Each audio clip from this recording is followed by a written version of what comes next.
48 years ago, on a summer night in San Diego, a college student left the coffee shop where she worked and vanished without a trace, leaving her bicycle lying silently on the Mission Bay Bridge. Her family and the police searched for weeks, but there was no body, no witnesses, no reasonable explanation.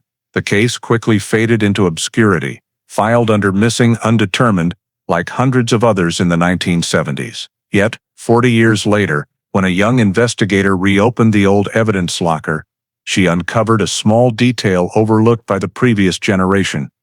A detail significant enough to change the entire case and reveal the horrifying secret behind the disappearance. Before diving into this shocking true story, let us know where you're watching from, and if you love journeys to uncover forgotten justice, don't forget to subscribe to catch the next part.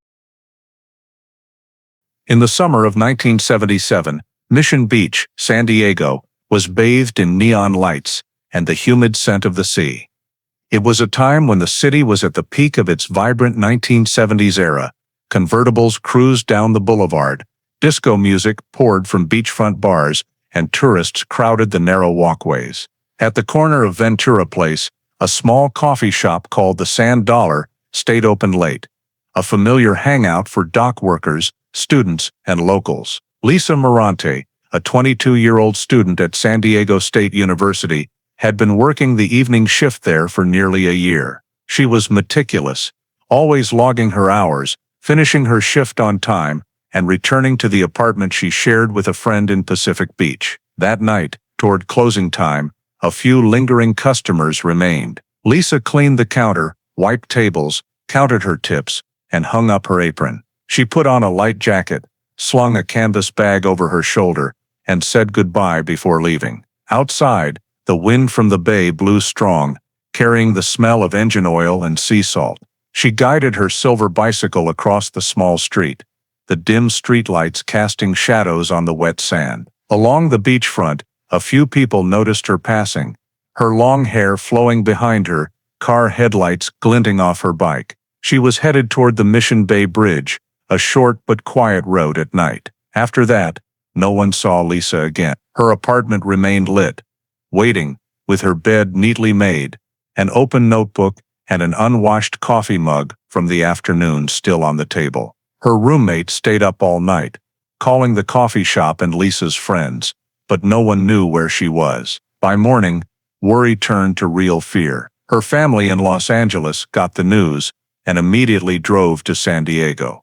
They went to her apartment, asked around the beach area, but no one had seen her since the previous night. When all reasonable possibilities were exhausted, they went to the local police station and reported Lisa Morante missing. The next morning, as the family's missing person report was filed, the Pacific Division Police launched a search around Mission Beach. The San Diego sky was still misty, with the first sunlight piercing through the shimmering water, reflecting on the empty streets. 2 patrol officers arrived at the Sand Dollar, verifying the time Lisa left and questioning her co-workers. The staff said the evening had been normal, with no disruptive customers or anything unusual. The police noted her usual route from the coffee shop down Mission Boulevard, along the coastal path, and across the small bridge to the residential area across the bay. It was a familiar path Lisa walked or biked daily. They split into groups to search this route, checking every stretch of road, parking lot, and empty lots between motels. The sea breeze blew strong, sand and debris piling along the roadside, tire tracks and footprints mostly erased overnight. Another team searched the Mission Bay Bridge area, typically deserted after midnight. There, an early morning fisherman reported seeing a bicycle leaning against the railing, its front wheel caught between metal bars and sand. The silver women's bike looked new. The police approached, inspected it, and confirmed it was Lisa Morante's, based on the family's description. They immediately cordoned off the area, setting up temporary barriers to keep people out. The bridge and the sandy area below were marked off, about 30 square meters, for investigation. That afternoon, the San Diego Police Department's forensic team was dispatched to the Mission Bay Bridge for an official examination. The area had been sealed since morning, with barriers at both ends of the bridge, blocking public access. The bicycle had been moved from its original position, leaving only a faint frame imprint in the fine sand and some light front wheel marks. Forensic technicians began documenting the scene, the exact location where the bike was found, the angle of the wheels, the type of disturbed sand around the bridge's base, wind direction, and surface moisture at the time. They numbered each small area, took wide-angle photos, then close-ups of potential evidence. In the afternoon light, the steel railing showed a scratch several inches long, possibly from contact with a metal object. The scratch was fresh, still shiny, indicating it occurred within the past 24 hours. A technician used adhesive tape to collect paint flakes for later analysis. The area, under the bridge, was searched again. During the sweep, an officer found a fabric object buried in sand near the water's edge. A small beige student-style bag. Inside were a leather wallet, a student ID bearing Lisa Morante's name, and a few personal items. The bag was sealed on site. A few meters away, a thin notebook was found, blown open by the wind, its edges wet, with Spring, Summer 1977 written on the cover. Identified as the victim's, it contained notes on her class schedule and work shifts at the coffee shop. There were no tears or unusual entries. Sand around the bag and notebook was sampled and placed in specialized bags to analyze for movement or external impact. On the sand surface, technicians noted multiple overlapping footprints, some from rescue workers and civilians, present before the area was sealed, but at the edge were two distinct larger prints facing the opposite direction of Lisa's route from the shop. The prints were faint, not clear enough for casting, but were photographed for reference. Officers noted environmental conditions, strong winds and rising tides overnight, likely erased key evidence. All organic samples were collected and individually labeled. No blood, drag marks, or signs of a struggle were found at the scene. Nothing suggested the victim caused an accident or fell into the water. The bicycle was intact, its light still functional, ruling out a mechanical failure. The forensic team concluded that an accidental incident was highly unlikely. By the end of the day, all evidence, including the bicycle, bag, notebook, sand samples, paint flakes, sand marks, and scene photos, was sealed in transport boxes and sent to the San Diego PD's forensic lab for detailed analysis. At the station, technicians re-examined each item. No clear fingerprints were found on the bicycle, except the owner's. The pedals, seat, and handlebars were clean, with no unusual fibers or marks. The bag showed no signs of tampering, with money and documents intact. The police ruled out robbery. The notebook had no entries from the 2 days before the disappearance, only shift schedules and a few friends' phone numbers. Sand and paint samples were sent to the trace evidence lab. The preliminary report noted that the paint on the railing contained metal components similar to the bicycle frame, likely from direct contact when it fell. However, the scratch was small, not forceful enough to cause the rider to fall. The investigation team returned to the scene one last time that day, checking the grassy area north of the bridge. They found nothing beyond faint bicycle tracks in wet sand, stopping abruptly where the bike was found. The victim's route ended there. All evidence suggested Lisa Morante stopped, or was forced to stop before leaving the area in some undetermined way. The initial report concluded, no signs of self-inflicted injury, no clear evidence of violence, but grounds to suspect external interference. The case was transferred to the Special Crimes Unit, classified as a suspicious disappearance, with involuntary abduction as the primary theory. Over the next 2 days, the investigation team began collecting statements from people present in the relevant area the night Lisa Morante vanished. The goal was to reconstruct the final moments she was seen and identify anyone who might have interacted with or observed unusual behavior around the sand dollar. Officers returned to the coffee shop, interviewing all staff from that evening's shift. The small shop had 6 employees, mostly students or part-time workers. They confirmed Lisa left at the end of her shift, appearing normal, showing no signs of anxiety or fear. One coworker recalled that, in the days prior, Lisa mentioned feeling like someone was watching her when she left work, but gave no specifics about who. The police noted this and requested a description. From the list of regular customers, the shop owner named about 10 people who visited most evenings. Officers contacted each one. A woman living nearby stated that on the night Lisa disappeared, a middle-aged man sat alone in a corner of the shop, ordering only black coffee, smoking continuously, and leaving when the shop closed. She hadn't seen him before. Description: brown hair, stocky build, wearing a gray fabric jacket, aged roughly 35 to 40. The police recorded her statement and requested a sketch artist to create a portrait based on her description. A preliminary sketch was completed that day and filed with witness records. Concurrently, another team gathered information from residents around the Mission Bay Bridge and nearby neighborhoods. A night shift taxi driver confirmed seeing a bicycle with a headlight moving toward the bridge around midnight. He added that as the bike neared the bridge, he noticed a brown van parked on the shoulder, lights off, facing the main road. He couldn't recall the license plate, but was certain the van was still there when he passed by, again a few minutes later. This detail matched multiple reports, becoming the only lead related to a suspicious vehicle. The investigation expanded its scope. They reviewed all brown vans registered in San Diego within 6 months of the incident, totaling over 40 vehicles. Most owners were contacted, with many providing alibis for their vehicles' use elsewhere. A few couldn't be reached, including a Dodge tradesman van registered to a mechanic named Frank Heller, residing in Pacific Beach. The police noted his name but lacked legal grounds for questioning at the time.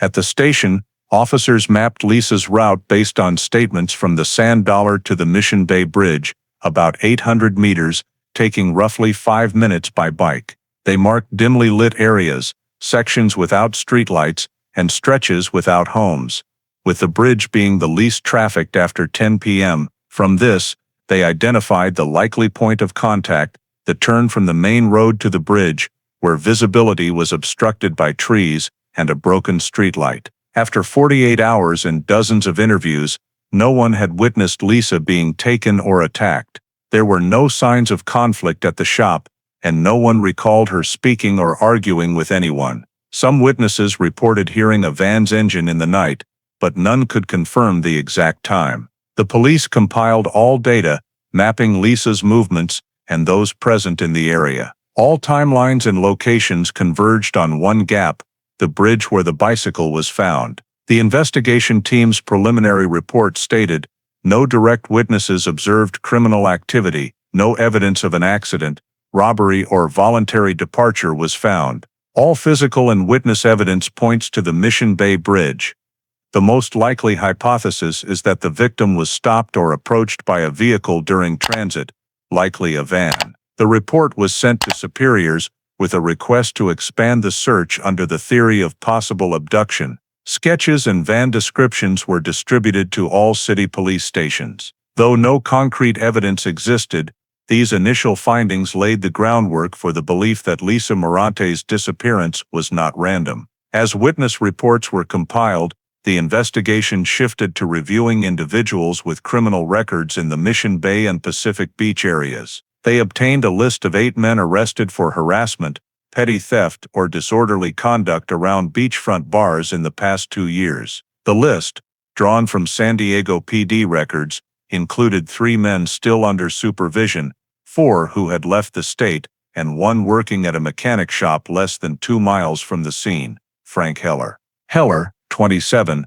was a mechanic specializing in fishing boat engines, arrested in 1976 for harassing a woman at the pier but released due to lack of evidence. Records showed he lived alone in a small Pacific Beach apartment, with no family or serious prior convictions. The police decided to approach Heller for an interview, treating it as standard procedure for those with similar records in the area. The interview took place at San Diego PD headquarters. Heller arrived on time, appearing calm and cooperative, speaking evenly, and answering questions clearly. When asked about the night Lisa Morante disappeared, he stated he was working the night shift at Harbor Marine Repair from 8 p.m. till after midnight. He provided the name of his shift supervisor and 2 co-workers who could verify his hours. Hiller claimed he didn't know Lisa and had never been to the Sand Dollar. The police recorded his statement, requested his signature for confirmation, and checked his background and work permits. The investigation team visited the mechanic shop to verify Hiller's alibi. Located near the harbor, the shop operated 24 hours, specializing in boat engine repairs for fishermen. The night supervisor from the evening Lisa disappeared had moved to another state, leaving only a handwritten timesheet. The page for that date bore Hiller's signature, but the handwriting differed from the one he recently provided. The 2 other workers from that shift had quit the previous year and could not be contacted. Though this raised suspicions, the police lacked legal grounds to charge or detain him. The only evidence was a potentially unreliable statement, cross-referenced with an unverified record. The police continued investigating the remaining 7 suspects. 4 had solid alibis, 2 were incarcerated for unrelated crimes, and 1 had left the state before the incident. A week-long summary report concluded that none had a clear connection to Lisa Morante. The lead on the brown van mentioned in the witness statement hit a dead end. No matching vehicle was found in the area, and no witnesses saw it moving after that time. The case was reverted to monitoring status. However, Frank Heller remained on an unofficial watch list. A young investigator, reviewing 1976 records, found Heller mentioned in another report. A woman claimed a brown-haired man, driving a brown van, followed her home from a bar, but did not attack her. She didn't file a formal report, only providing a description to the police. This matched the sketch from a witness in Lisa's case. Still, both incidents lacked corroborating evidence. In the following weeks, the team sought additional physical evidence to bolster suspicions about Heller.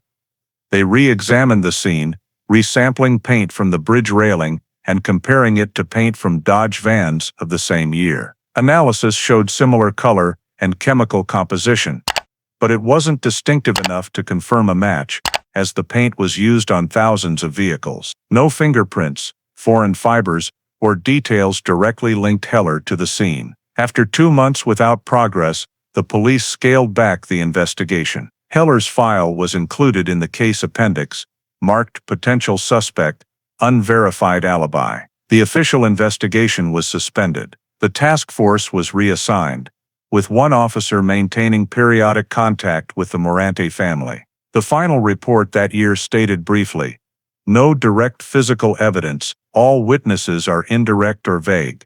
The level of suspicion against Frank Heller is insufficient for prosecution." After the initial suspect investigation stalled, the San Diego Police Department expanded the search, hoping to uncover additional evidence or, at worst, find Lisa Morante's body. A wide-scale search plan was approved, spanning from Mission Bay to the city's southern port. The search team collaborated with Coast Guard rescue units and port police, dividing the area into numbered grids, prioritized by location. The soft sand coastline, the pier with clustered boats, and the industrial land along Marina Boulevard, where warehouses and mechanic shops operated overnight. The search began at dawn when the tide was lowest. Divers in black neoprene suits descended around the Mission Bay Bridge's base, moving in a zigzag pattern, each carrying a small buoy to mark surveyed areas. Underwater visibility was only a few meters,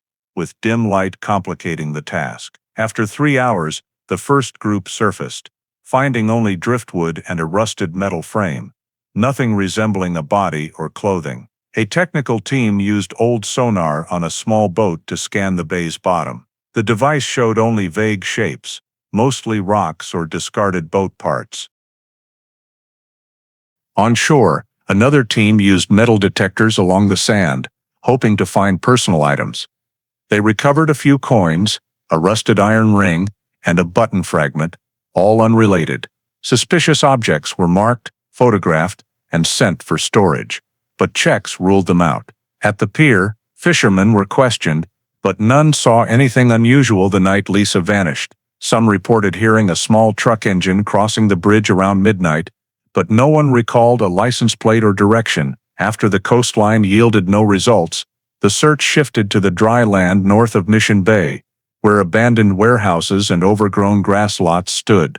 The area, used for construction material storage before tourism expansion, was sparsely trafficked, occasionally sheltering homeless individuals. Police split into three-person teams, walking paths, checking warehouses, drains, and scrapyards. Inside many warehouses, old footprints and campfire traces were found, but nothing tied to the disappearance. By afternoon, a team searching the sparse woods behind the industrial area expanded the radius. They marked areas with red sealing tape, using scent dogs trained on Lisa's clothing.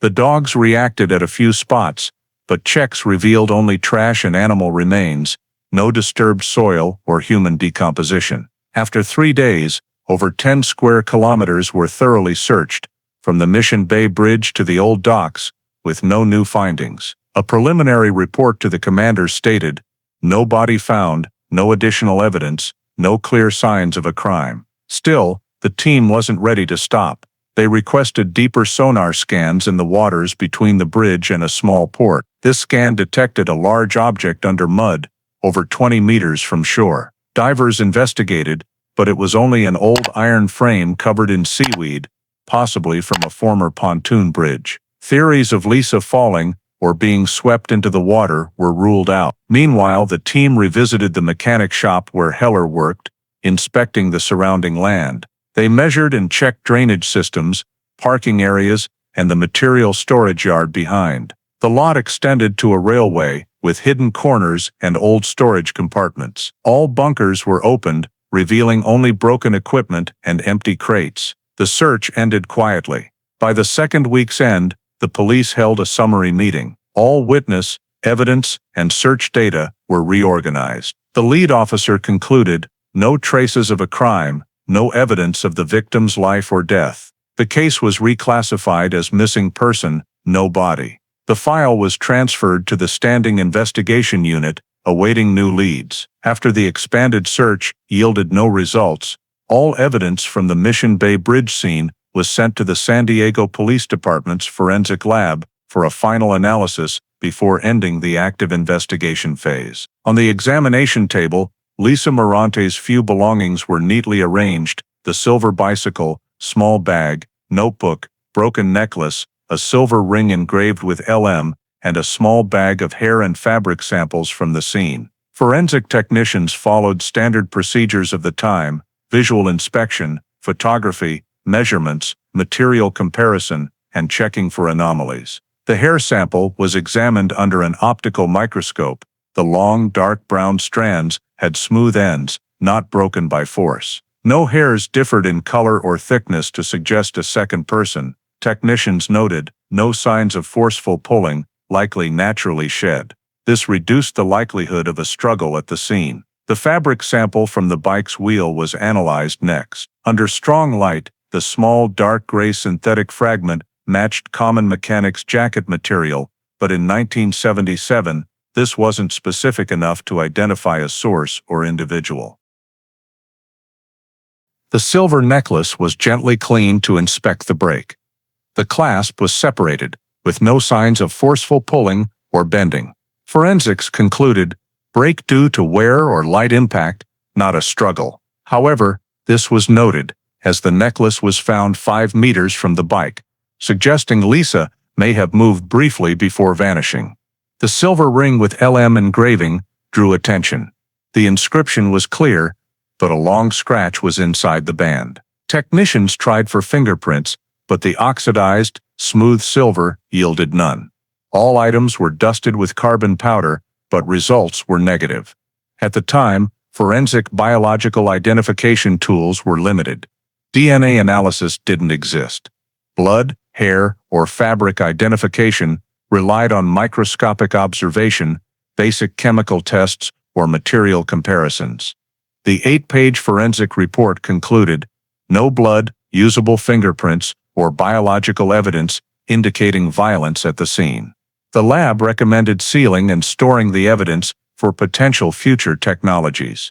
By late 1978, Lisa Morante's case was rarely mentioned in briefings. The lead investigator moved to a downtown murder case, and the Mission Bay disappearance was deemed undetermined. Per regulations, Evidence was stored in the police's sealed archive for at least 10 years. Technician Sergeant David Larkin signed the evidence transfer on March 12, 1979, listing 1. Silver bicycle, 2. Bag, 3. Notebook, 4. Necklace, 5. Silver ring, 6. Hair samples, 7. Fabric samples, 8.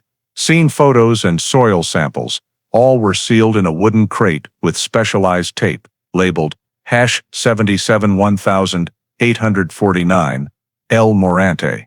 The storage warehouse in the basement of the old Broadway police building had unstable temperatures and high humidity, causing many files to degrade. However, Lisa's crate was placed on an inner shelf, less exposed. In 1979, the investigation officially closed. The department issued an internal notice, no evidence of a crime, case classified as inactive file, awaiting new information. The Morante family was invited to retrieve personal items like documents and clothing, but declined, wanting everything preserved until a resolution. Thereafter, Lisa Morante's name lingered only in California's long list of unsolved disappearances. During annual reviews, her file was checked but never reopened.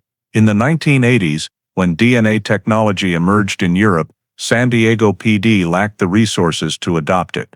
Technicians then couldn't imagine that old hair and fabric samples could one day become decisive evidence. Ultimately, 1979 marked the official closure of Lisa Morante's case. The final report stated briefly, insufficient data to confirm a crime, no body, no direct witnesses. File stored long-term status, missing person, inactive. From then, crate #77-1849 sat silently in the dark warehouse, among hundreds of other cases, waiting nearly half a century for a new generation of investigators to discover that faint traces of truth remained in the dust. Nearly 40 years after Lisa Morante's case was deemed unsolvable, the San Diego Police Department underwent a major restructuring.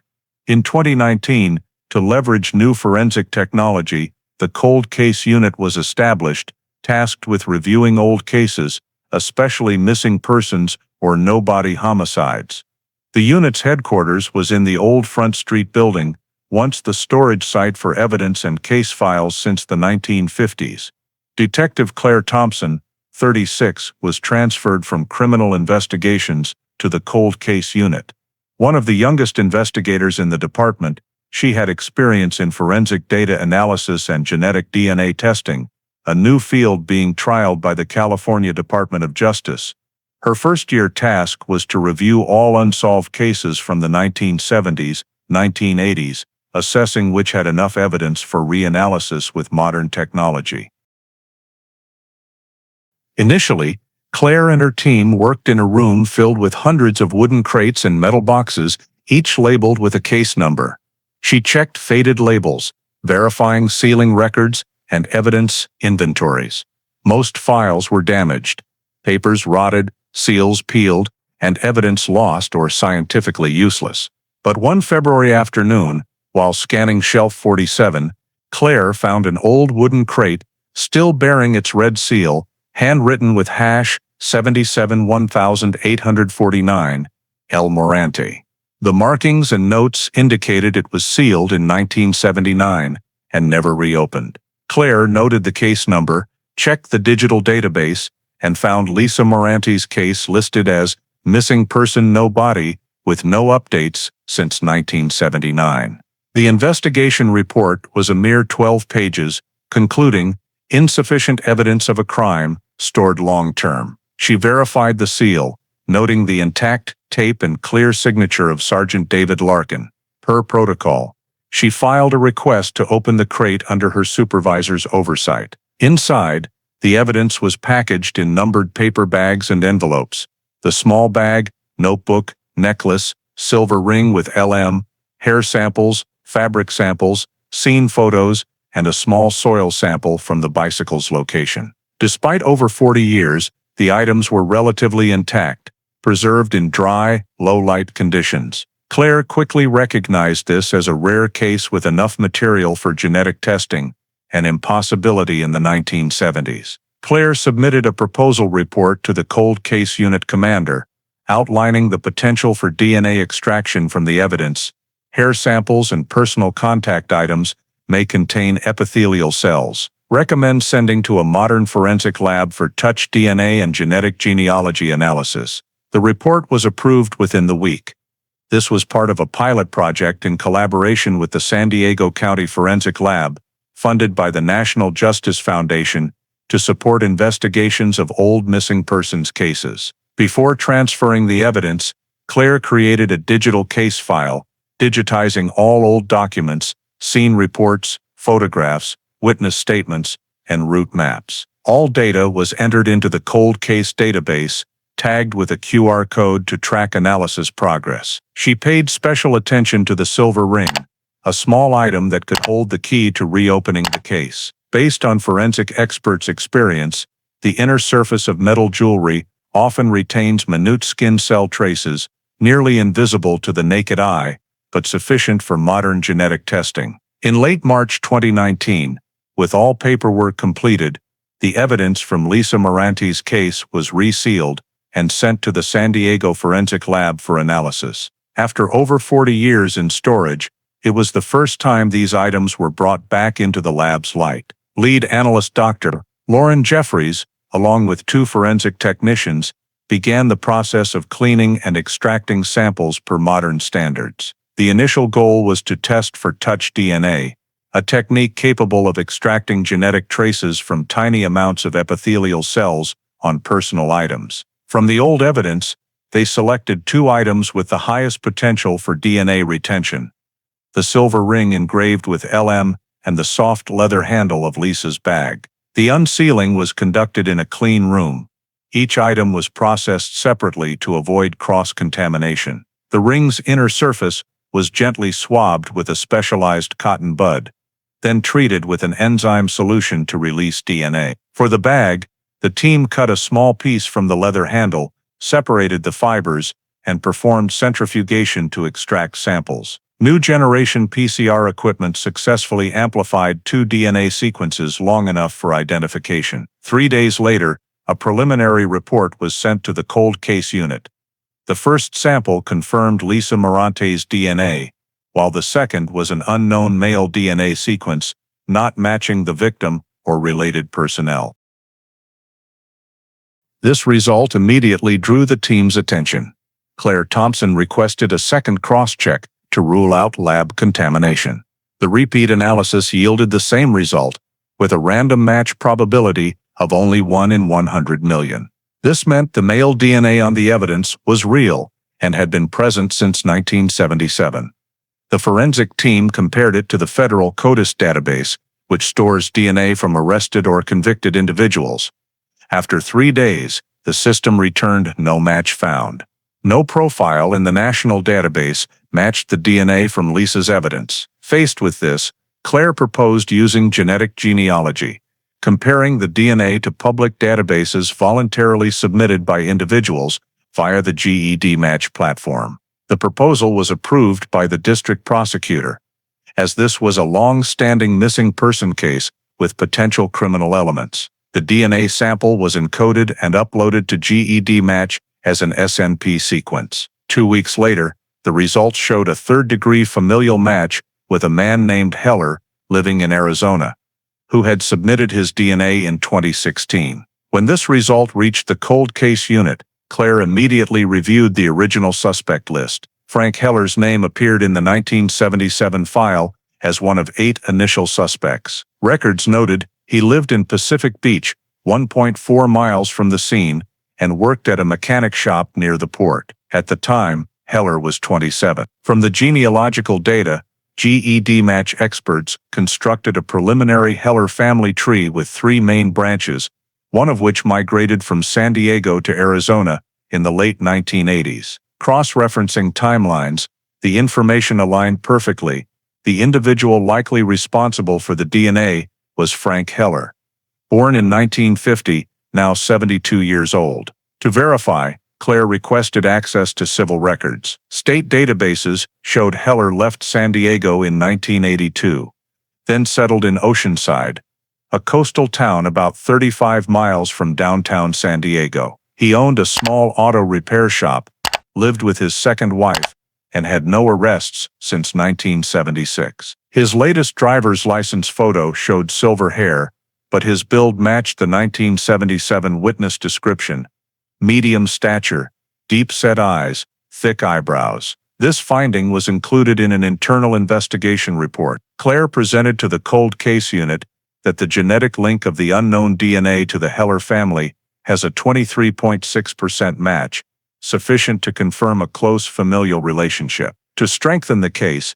genealogy experts expanded the analysis to 15,000 genetic markers, determining that the DNA on the ring and bag likely belonged to a son or the Heller man from the 1950-1955 generation. Civil records confirmed only one person in the San Diego, Oceanside area matched the timeline, age, and criminal history: Frank Heller. Claire requested all related records, including employment history, residential addresses, and documented movements in traffic records. Scattered data from the 1980s to 2000s showed Heller never left California. By mid-May, the comprehensive report concluded the unknown male DNA on Lisa Morante's ring and bag was directly linked to the Heller family, with a random match probability of less than 1 in a billion. Concurrently, analysts reconstructed the Heller family tree, starting from a great-grandfather in Arizona, across 3 generations, to the only living individual with the highest genetic compatibility, Frank Heller. Immediately after the DNA results were confirmed, the cold case unit began reviewing Frank Heller's old files. Paper records from 1977 were retrieved from storage, their covers yellowed, edges still bearing the potential suspect, unverified alibi stamp. Claire Thompson and 2 other investigators carefully read each page, comparing them to current digital data to reconstruct Heller's 45-year-old interrogation. The original report stated he claimed to be working the night shift at Harbor Marine Repair from 8 p.m. past midnight. The shift supervisor, Raymond Cole, was listed as an alibi witness. However, checking the shop's personnel records, the team found Cole left the state in 1978, with no current contact information. No timesheet existed, only a handwritten work log with slanted writing, where Heller's signature didn't fully match his 1977 driver's license signature. A handwriting analyst confirmed a high likelihood the timesheet was filled out post-event. Heller's alibi was thus deemed invalid. Claire found a report from the San Diego Port Finance Department noting that Harbor Marine Repair closed in 1981, with employment contracts destroyed, making timesheet verification impossible. However, in the shop's vehicle registration records, she spotted a key detail: Heller had registered a 1975 Dodge Tradesman van, dark brown, with a frame matching the vehicle described by witnesses the night Lisa vanished. This evidence was immediately cross-checked. The registration office confirmed the van was reported scrapped in June 1978 at an industrial junkyard in the suburbs. No photos or original license plates remained, only a handwritten declaration. Still, this was significant. Among the 8 1977 suspects, only Heller owned a vehicle matching the description. Claire added this to the new investigation report, highlighting the van's potential use in an abduction. Next, the team traced Heller's old residences via city tax records. From 1975-1978, he lived in a small apartment on Thomas Avenue in Pacific Beach, just 1.4 miles from the Mission Bay Bridge by direct route. Old Transportation Department maps confirmed the route from his home to the mechanic shop passed through the area Lisa biked home. Heller, with his night shift, was present at the right time and place when the victim disappeared. Claire compiled the new data. 1 unknown DNA on the evidence matched Heller's direct lineage. 2. His 1977 alibi was invalid. 3.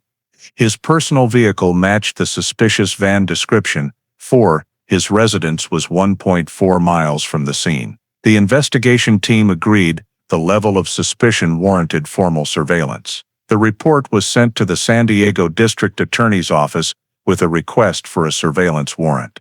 While awaiting approval, Claire continued reviewing other data. She found a 1976 police report of a harassment incident at the port, naming Heller as the accused. The woman reported a brown-haired man in a brown van following her from the docks to her lodging, but no attack occurred, so the case wasn't prosecuted. The description of the man and vehicle matched the witness account in Lisa's case, strengthening the theory that Heller had a pattern of stalking women around Mission Bay before 1977. Additionally, an old traffic citation was found on July 2, 1977, 6 weeks before Lisa's disappearance.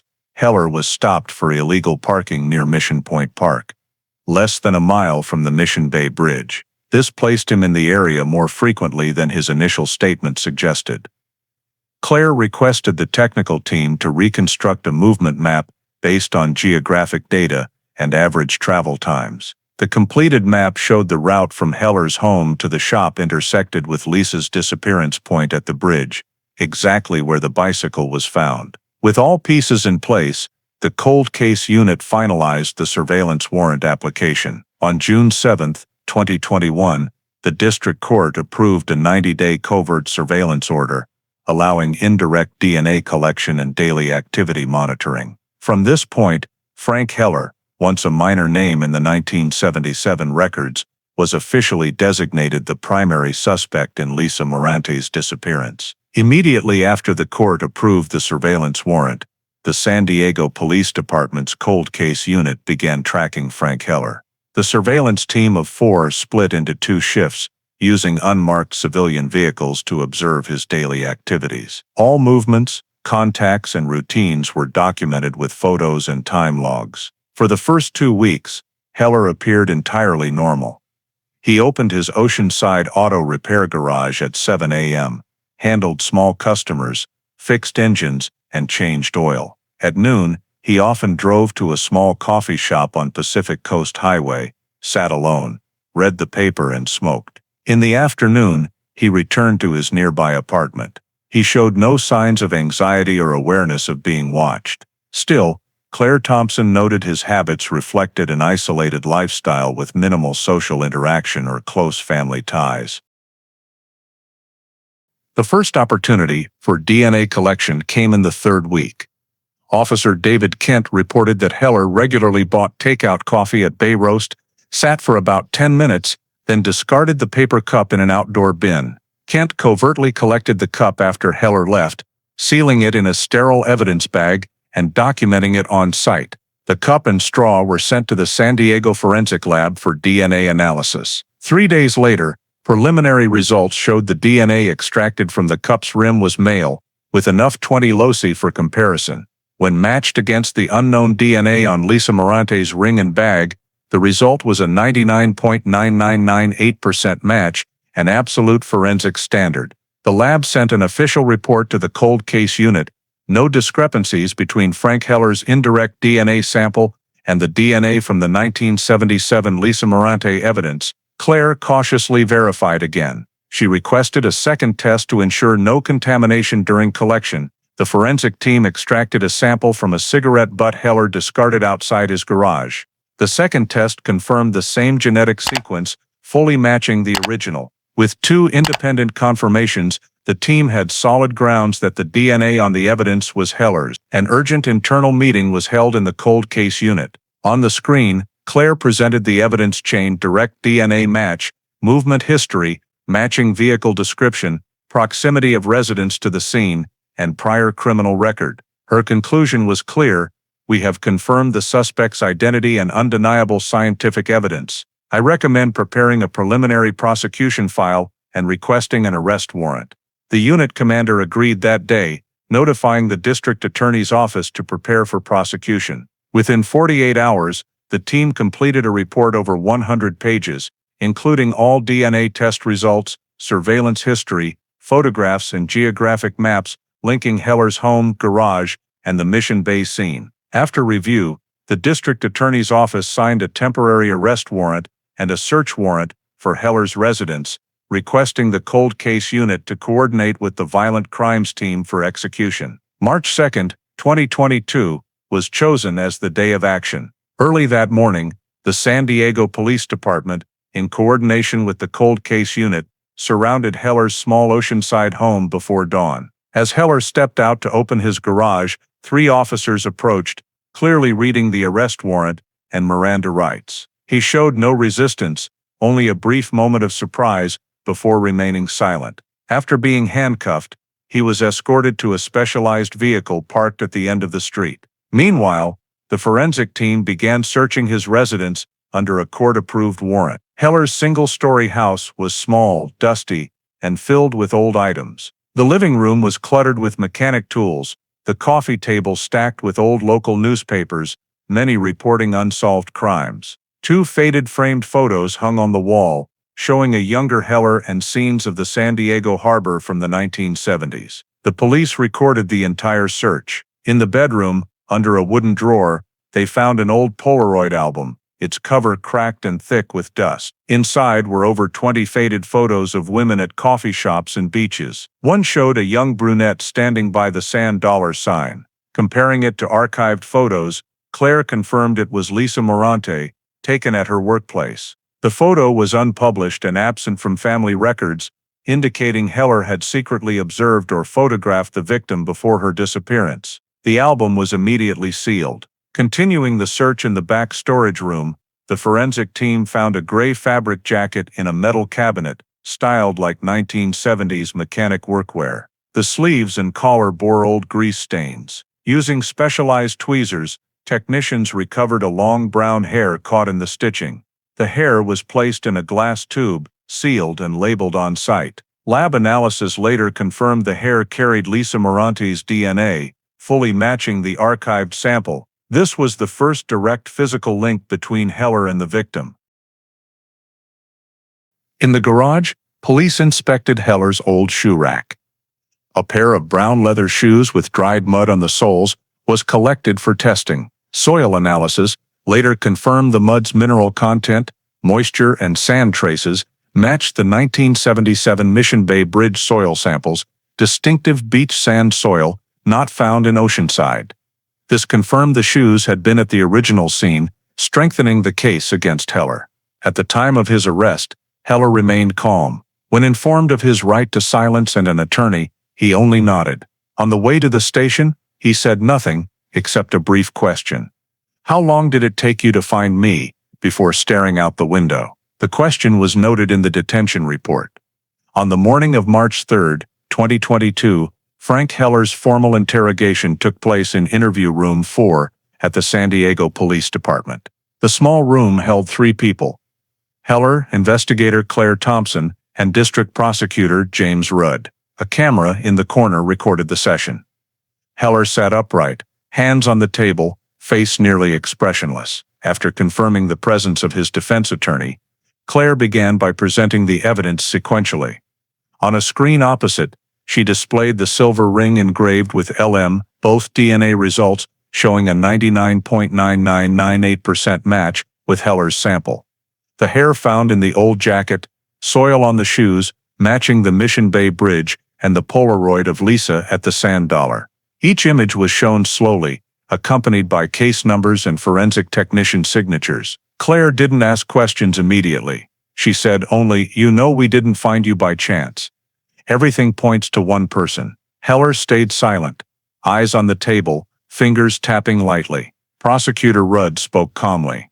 "Frank, we're not looking for a confession, just the truth about Lisa Morante. 45 years later, she still hasn't been laid to rest." The statement made Heller glance up, eyes flickering briefly. Claire noted the subtle reaction and moved to the second phase of questioning. She opened the 1977 witness file, citing the description of a man in a brown van near the bridge, and asked, "Do you remember that van?" "Dodge Tradesman, license plate gone, but the registration remains." For the first time, Heller responded in a hoarse voice, "I sold it long ago." The interrogation lasted hours, split into 3 sessions with 15-minute breaks. Claire and Rudd presented each piece of evidence: DNA results, Heller's former residence, 1.4 miles from the scene, prior stalking behavior before 1977, and soil matching the Mission Bay Bridge. With each piece, Heller's head lowered further. His attorney advised silence, but Heller neither responded nor denied.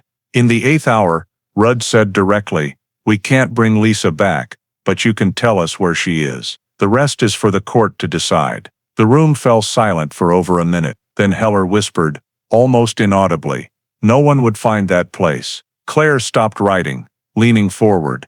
"What do you mean?" Heller looked up, eyes blank. "The empty lot behind the old shop, near some oil drums. I buried her after dawn." The room grew heavy. Rudd asked, "How far from the scene?"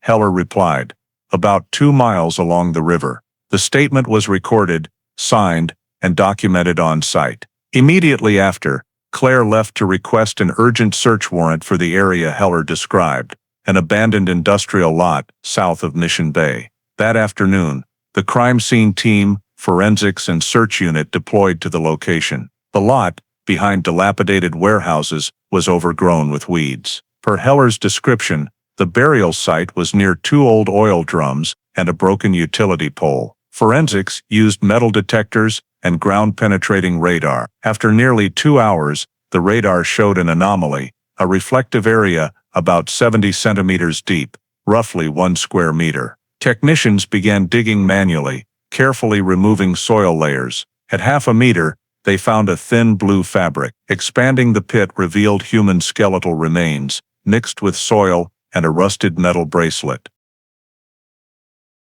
The site was immediately cordoned off. Everyone stepped back, allowing forensics to collect samples. The remains were photographed, measured, and sent to the San Diego Forensic Lab. Claire stood by the dig site, watching the unearthed soil, the end of a nearly half-century journey. As the evidence van departed, she reported via radio, "Remains located, scene sealed, case hash 77-1849 reactivated." In the lab, the forensic team worked overnight. Initial analysis confirmed a female, age 20, 25, 1.65 meters tall, fully matching Lisa Morante's profile. A 6 centimeters skull fracture indicated a blow from a hard object, likely causing instant death. DNA from a tooth matched Lisa's archived sample perfectly. A metal bracelet on the arm matched the family's 1977 description. A blue fabric piece, identified as the sand dollar uniform, was found under the lower body, confirming the victim's identity. The forensic report on Lisa Morante's remains was released on March 7, 2022, 4 days after the excavation. The 30-page document included detailed photos of bone positions, artifacts, and samples from the site. Chief Forensic Officer Dr. Lauren Jeffries signed the final conclusion: the victim died from severe brain trauma caused by a hard object, with death occurring around mid-August 1977. The report confirmed no evidence of body relocation post-burial, indicating the site remained untouched for 4 decades. Found items, bracelet, uniform fabric, and remaining hair fully matched Lisa's archived profile. Upon submission, the San Diego District Attorney's Office formally charged Frank Heller with 2 counts, kidnapping and first-degree murder. The indictment stated Heller intentionally approached and subdued Lisa Morante on August 14, 1977. Removed her from the Mission Bay Bridge area in his vehicle, killed her through violent means, and concealed the body to avoid detection. The indictment included all physical evidence, DNA results, interrogation statements, and excavation reports. Heller's defense attorney, Richard Kessler, immediately filed an objection, requesting the exclusion of all DNA evidence obtained via genealogy, arguing it violated privacy rights and exceeded the search warrant scope. He claimed the initial GED matched DNA was civilian data, unusable in criminal prosecution without owner consent. He also sought to suppress the interrogation statements, alleging Heller was psychologically coerced. In response, Prosecutor Rudd and the forensic team held a technical hearing to prove the process's legality. Jeffries, summoned as an expert witness, detailed the evidence chain from 1977 to 2022, initial sealing, Sergeant David Larkin's log, and the 2019 unsealing under cold case unit supervision. She stated, "All evidence was stored in standard conditions, with no signs of tampering, substitution, or contamination. Comparative reports from 3 independent labs, San Diego PD, California State Forensics, and the National Research Institute, confirmed the DNA match between the evidence and Heller, with an error margin of less than 1 in a billion. On genetic genealogy, Rudd cited Maryland case law and 2020 federal regulations allowing law enforcement access to public DNA databases for serious crime investigations, particularly murder and assault. The court preliminarily approved this, ruling GED match data use as legal and aligned with public interest in prosecuting serious crimes. Meanwhile, the cold case unit finalized the prosecution file. Claire Thompson compiled all evidence DNA reports, 1977 and 2022 scene photos, burial site maps, excavation images, soil analysis, hair samples, and Polaroids from Heller's home. Each item was numbered, described, and signed. The technical team created a 3D excavation site simulation for court, showing the body's position, burial orientation, and distance to the old shop. The team also prepared statements from 5 supporting witnesses, 2 residents who saw the brown van near the Mission Bay Bridge, a former Harbor Marine repair employee, and 2 independent forensic experts, verifying evidence integrity. The prosecution emphasized preservation timelines. They presented statistical analysis of evidence storage, a dry warehouse environment, average temperature of 21 degrees Celsius, humidity below 55%, preventing DNA degradation. Large format genetic comparison charts showed the 1977 and 2022 DNA match. The file's final section summarized the 45-year timeline, from Lisa's disappearance, the failed investigation, the cold case unit's formation, to Heller's arrest and body location disclosure. This was presented to the judge as evidence of the investigation's coherence, continuity, and objectivity. While the prosecution prepared, Heller's defense filed a second objection, questioning the interrogation's legality, claiming Heller was exhausted after hours of questioning and manipulated into responding. However, video footage showed he received water, regular breaks, had an attorney present, and agreed to answer before each recorded segment. Based on the audio, the judge rejected the objection, confirming the statement's legality for court use. By mid-May 2022, the case preparation was complete. A formal 12-count indictment was announced at the San Diego District Court, including additional charges against Heller for obstructing investigation and destroying evidence by scrapping the van.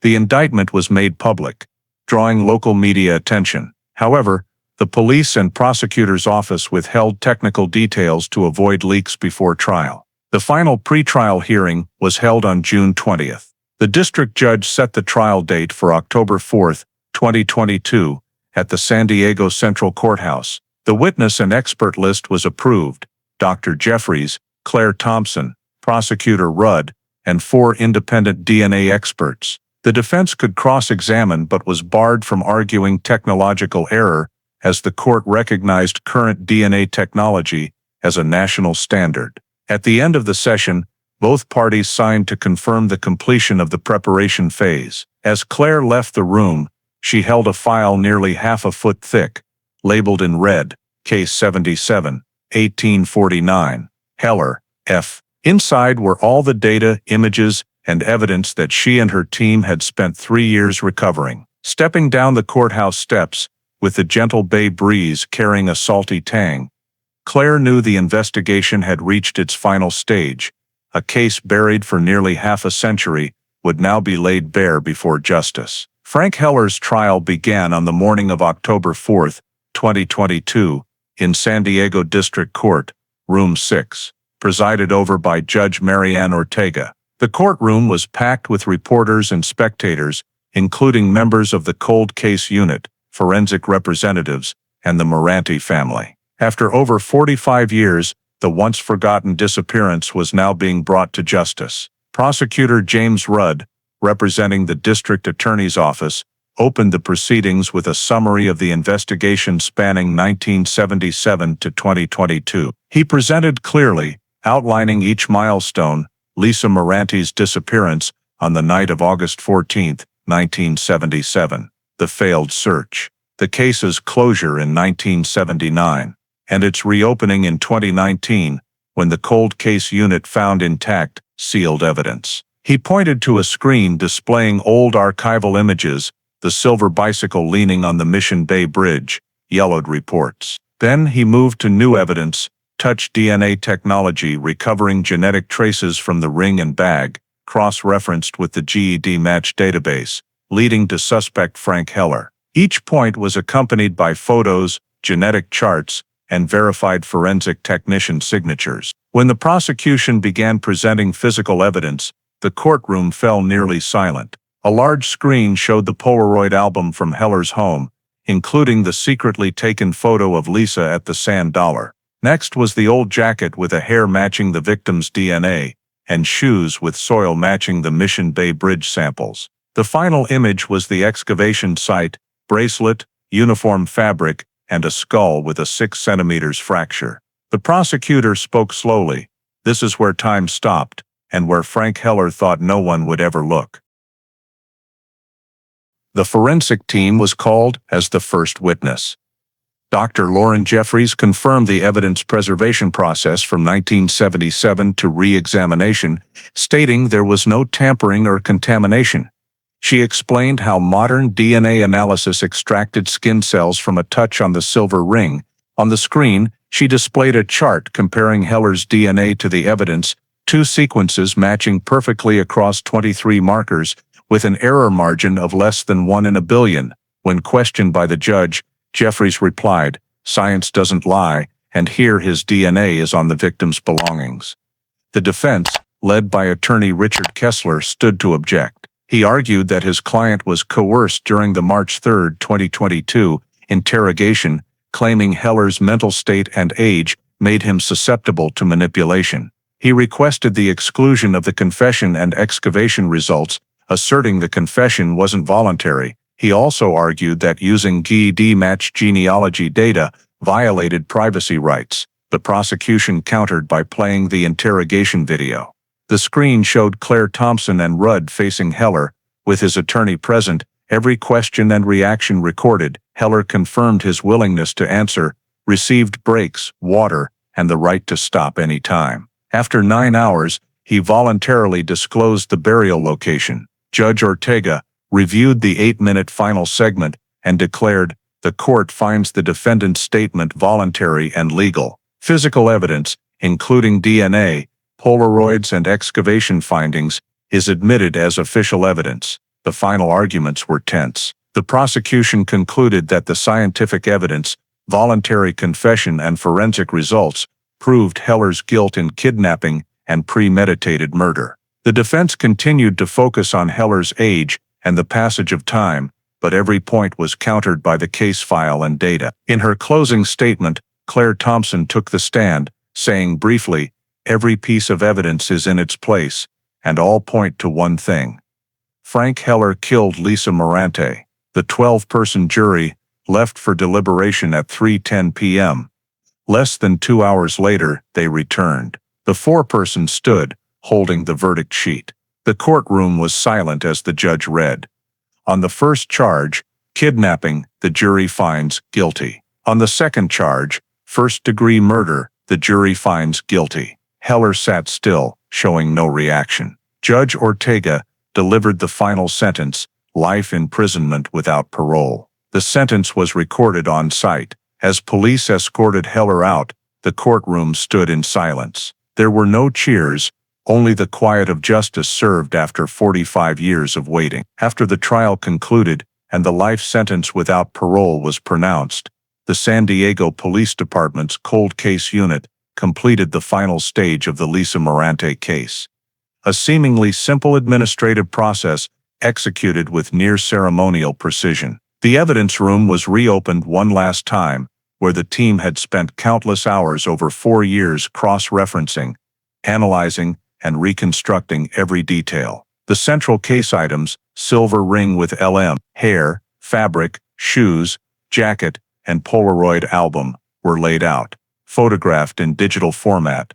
then permanently sealed in vacuum storage boxes. Each item was labeled with a national identification code and signed by the investigator, forensic team, and prosecutor's representative. It was the first time since 1977, and the last, that these items were touched by human hands. Concurrently, the technical team began entering all DNA data, scene maps, and excavation records into the National Missing and Unidentified Persons System and the Combined DNA Index System, the largest U.S. criminal databases. The data entry took nearly a week. Each genetic sequence was encoded, each scene photo scanned and geotagged.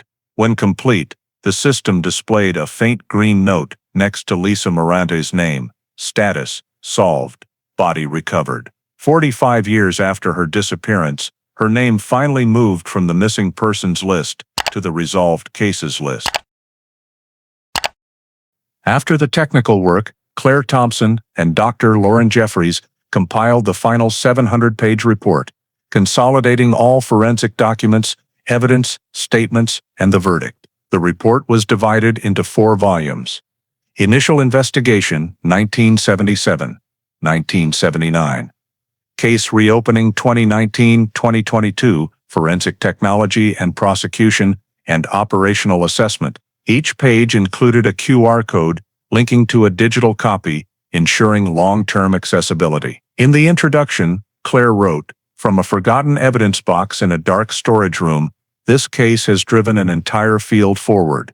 This is not just the end of an investigation, but proof of the truth's endurance." On March 28, the report was officially submitted to the California Department of Justice.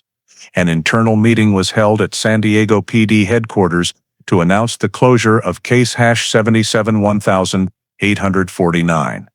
In the small meeting room, key cold case unit members were present. A digital map on the screen traced the investigation's journey from the sand dollar in 1977 to the 2022 excavation site. In the bottom corner, bold text read, "Closed after 45 years of investigation." As the unit commander signed the closure document, everyone paused for a few seconds. No applause, just a sense of completion, light yet heavy. Per protocol, a copy of the file was sent to the Southern California Forensic Archive for long-term storage. The original was placed in a dedicated steel cabinet labeled Cold Case Archive, Box 47A. On the lid, Claire attached a handwritten note: "Lisa Morante, found identified, at rest." No one said it aloud, but all understood the note was more than procedure.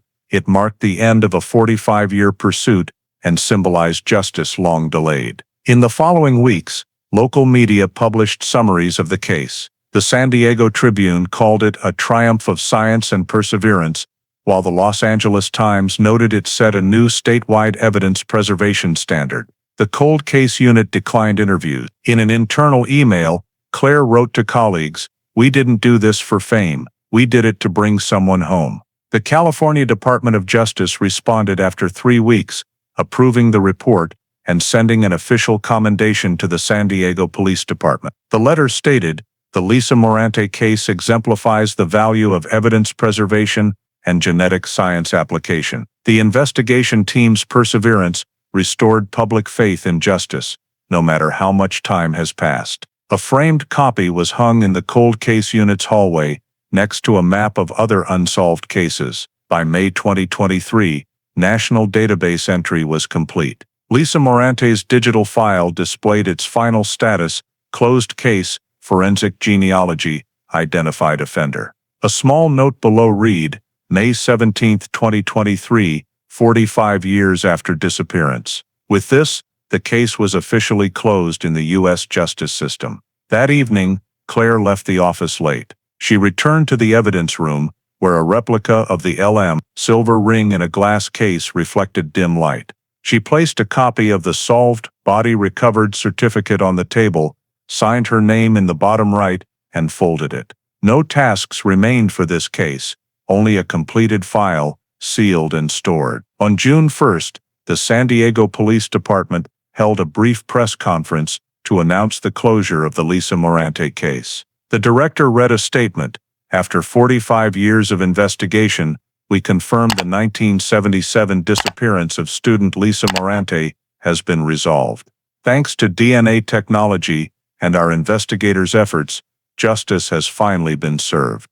Afterward, a small plaque was placed in the headquarters hallway, inscribed, Case 77-1849. Closed 2023. That night, the final local news broadcast closed with an old image. Mission Bay Beach in 1977, dim lights reflecting on the water. The anchor's voice softened. Time may blur traces, but it cannot erase questions. And sometimes, answers that come late are enough to close an unfinished life. At the cold case office, Claire turned off the lights, looking out toward the bay. In the basement evidence storage, box #77-1849 sat silently among rows of old cases. Quiet, closed, but enduring. As a reminder to all investigators, no case is truly over until the truth is found. The Lisa Morante case, resolved after 45 years, is not just a victory for forensic science, but a reflection of a profound value in modern American society: faith in perseverance and the enduring power of justice. In this story, the case's resolution wasn't due to luck, but three factors: meticulous preservation of the past, advanced technology, and an unrelenting spirit.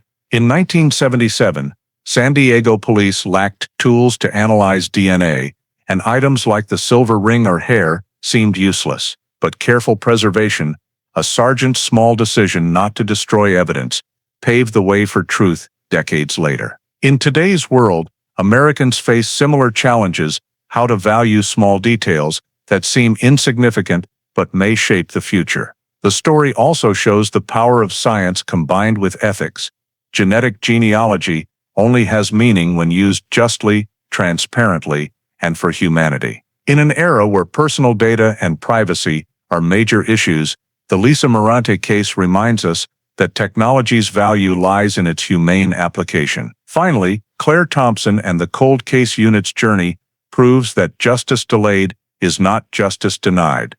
Justice may arrive late, but never vanishes. In today's America, where trust in the legal system is often tested, this story underscores that truth endures if people remain patient, honest, and steadfast in believing that every right action, however small, keeps justice alive. If you believe truth never fades and justice only sleeps, not dies, subscribe to our channel to join us in exploring more cases awakened after decades of silence. Thank you for following Lisa Morante's journey to its end. See you in the next video, where another file may be opened and another truth revealed.